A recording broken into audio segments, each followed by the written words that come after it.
Hey, what's up, guys? So this is Soul Fusion. I was thinking about doing something different. I'm gonna give you guys a bit of an update. So what I was thinking of doing was I wanted to just upload something different. I don't want to do Arkham Asylum anymore. I think I'm gonna upload something different. I just got an IO, and so I was thinking about uploading that. Just because that's a little bit more, that's a little bit more newer. Lots more people are, playing it now and stuff like that. And so yeah, but I wanted to talk about a couple other things too. First of all, there's this game. This is Shadow of Mordor. I don't know if you guys have played of it. Any of you Lord of the Rings fans, you may have heard of it. This is actually a pretty decent game. It's actually pretty good. I just beat it yesterday. It's gonna cause a little bit of controversy here. Gonna kill the orcs and just show you guys some of the combat. What I was nice. That's cool. That's actually one of my favorite moves. One of the things that this game is really, really good. I'll give one good thing and one negative thing. The one good thing that I will say that I do like is the combat. As you guys can tell, this combat is pretty visceral. This is a cross between like Assassin's Creed and I guess Arkham. Imagine like Assassin's Creed, Arkham Asylum, and Lord of the Rings, and that's pretty much what you got. Which is not a bad combination, actually. So you can, do little moves like this and just, stab and shank people. And if you've played like any of the other, if you've played like, for instance, like even like Two Towers on the original Xbox or Return of the King, then the combat is pretty much the same, actually. And so this one's a lot better. Just the sound design and just everything. Good. That was actually way more than one thing. Pretty much my one thing about this game that I love is the combat. Combat's really good. A lot of action. As you can clearly just tell. The negative thing that I will say is the story doesn't give as much credence as it's not given as much time as I feel like you should.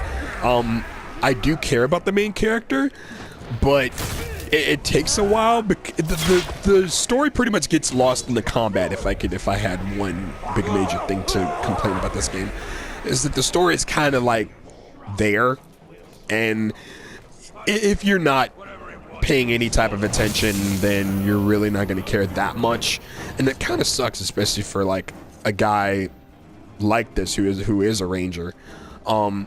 So yeah, that's pretty much my thing. But one thing I will say that I know that they're doing is, I don't know if you guys have seen this, but you guys should totally check out the gameplay trailer for this. For the second, they're making a sequel to this game. You guys should totally check it out. It's awesome. It's 10 times better. I'm hoping. Okay, so I'm hoping that this is good.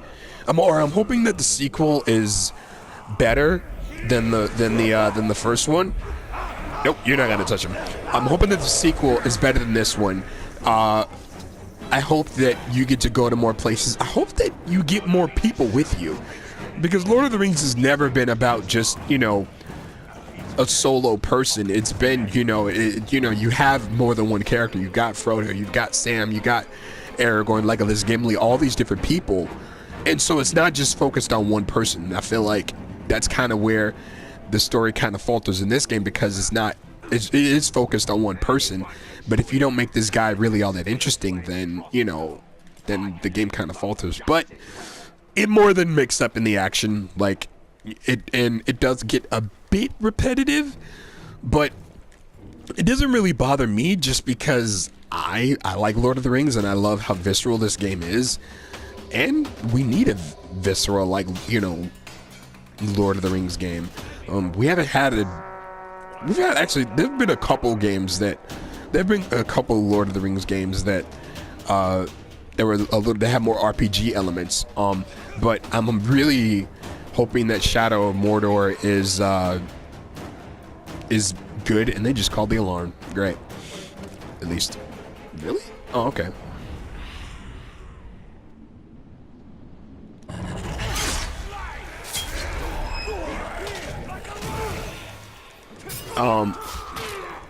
But yeah, what is the other thing I was gonna bring up? Oh, so yeah, the Switch just came out. Switch came out this week. Oh, why did I do that? I didn't mean to do that.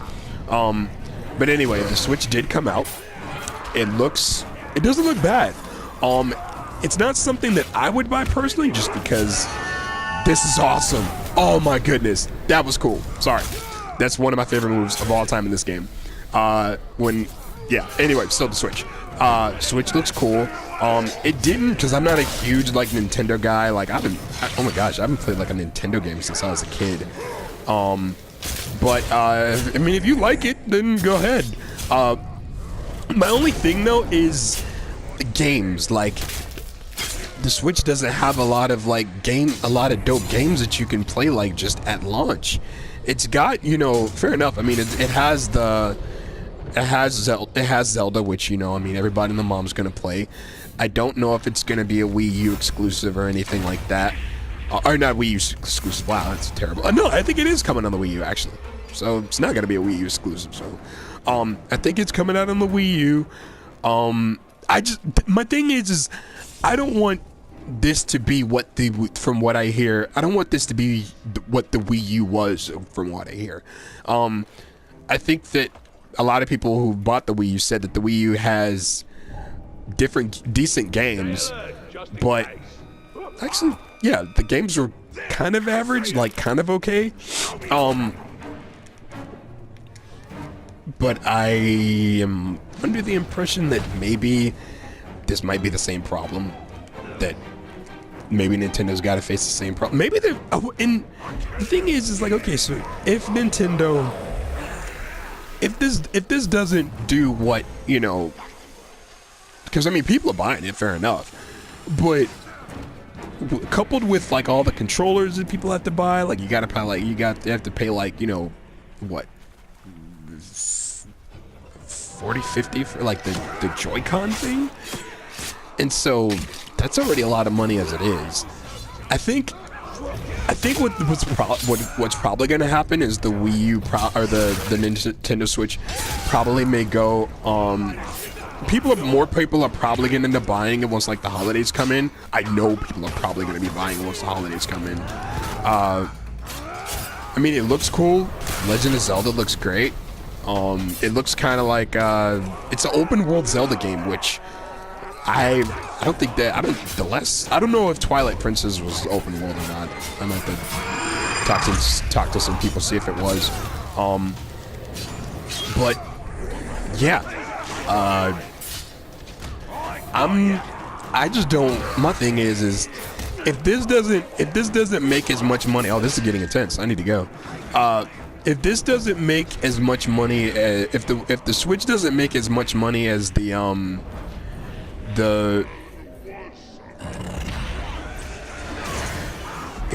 the Switch doesn't make as much money as the Wii U did, then are they gonna, like, what is Nintendo gonna do in terms of like, making systems? Like, I mean, it's pretty early to try to cast the fate of Nintendo, but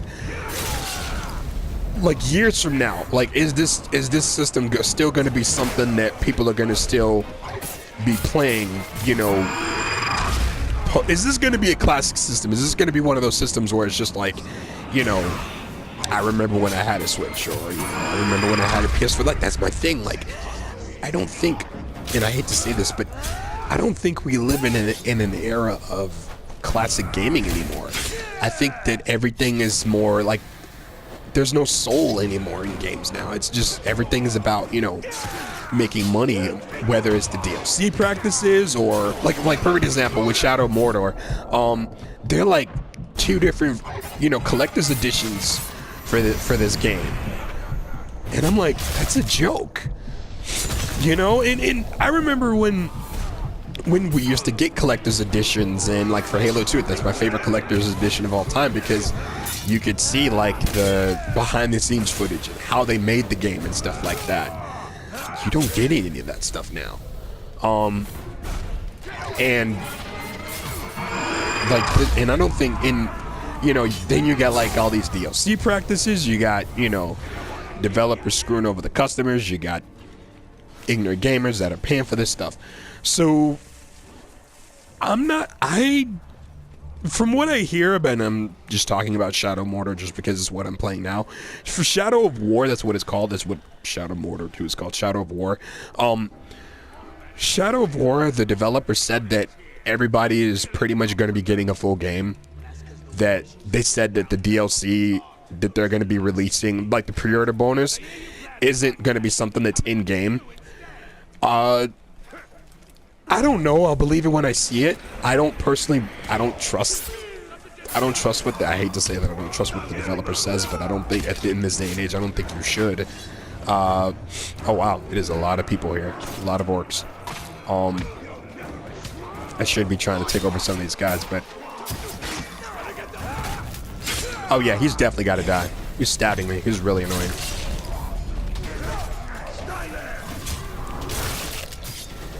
Nice. I'm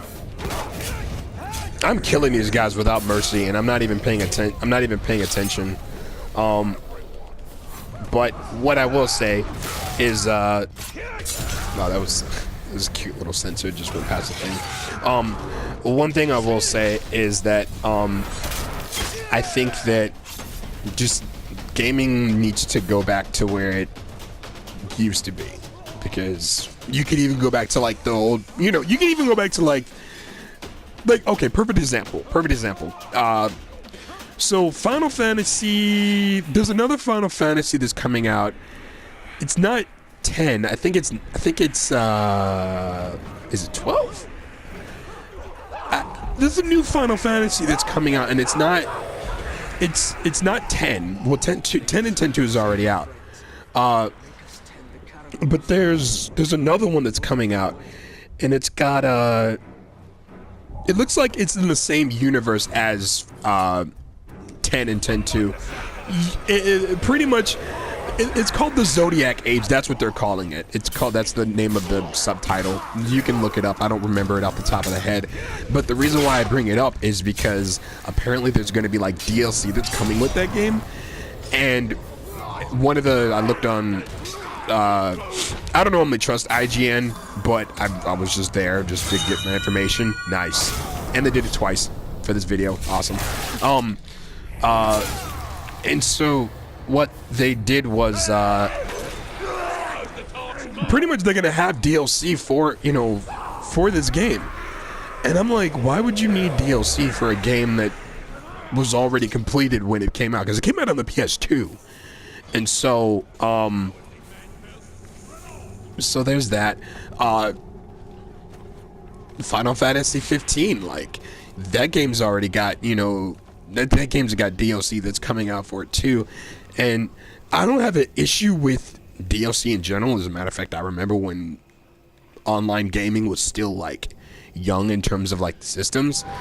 Like I remember when Xbox Live was like a huge thing. And it was new, like it was like pretty much uncharted territory, and they made it. They said, okay, we're gonna institute this thing called DLC, and it'll pretty much like extend the life of your game.